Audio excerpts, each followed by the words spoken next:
Русия не може да продължи с изпълнението на Южен поток при сегашните обстоятелства. Това заяви руският президент Владимир Путин на съвместна пресконференция с турския си колега Реджеп Тайип Ердоган в Анкара. Най-сериозната причина за спирането на проекта, изтъкната от Путин, беше България, която не дала зелена светлина на Южен поток. България трябва да иска пари от Европейската комисия като обезщетение за пропуснатите печалби.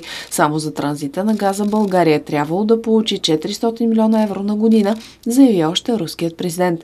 Той отбеляза още, че българските му колеги са го уверявали преди, че ще направят всичко възможно за реализацията на Южен поток, тъй като това е изгодно за страната. Владимир Путин отбеляза и неконструктивната според него позиция на Европейската комисия по въпроса с Южен поток. Като цяло отношението на Европейския съюз към въпроса бе негативно. Брюксел не помогна по какъвто и да било начин за реализирането на проекта и вместо това го блокира. Ако Европа не иска да продължи с изграждането на тръбопровода, тогава ние спираме проекта.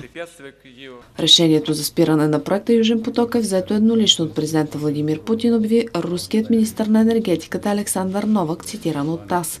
Държавната дума подкрепи решението на държавния глава за прекратяване на проекта Южен поток и пренасочване на енергийните ресурси по други направления, допълва агенцията. Ходът беше оценен като актуален и резонен. В същото време в руския парламент отбелязва, че проектът няма да бъде напълно забравен и Русия може да се върне към него, когато Европа го преосмисли. Руският президент добави, че Русия е готова да построи още един тръбопровод за осигуряването на потребностите на турската икономика от синьо гориво и да създаде на границата допълнителен газов терминал. На греческой границе газовый хаб. С оглед на растящите нужди на Турция, ние сме готови не само да разширим Син поток, но и да построим още една тръбопроводна система, за да задоволим растящите потребности на турската икономика.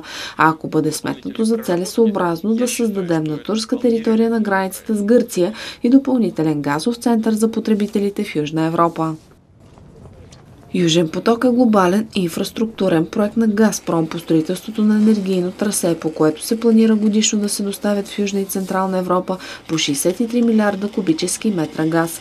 През най-студените месеци на годината Европейският съюз се нуждае от 450 милиарда кубически метра синьо гориво. 300 милиарда кубически метра газ се внасят, а 125 милиарда от тях идват от Газпром.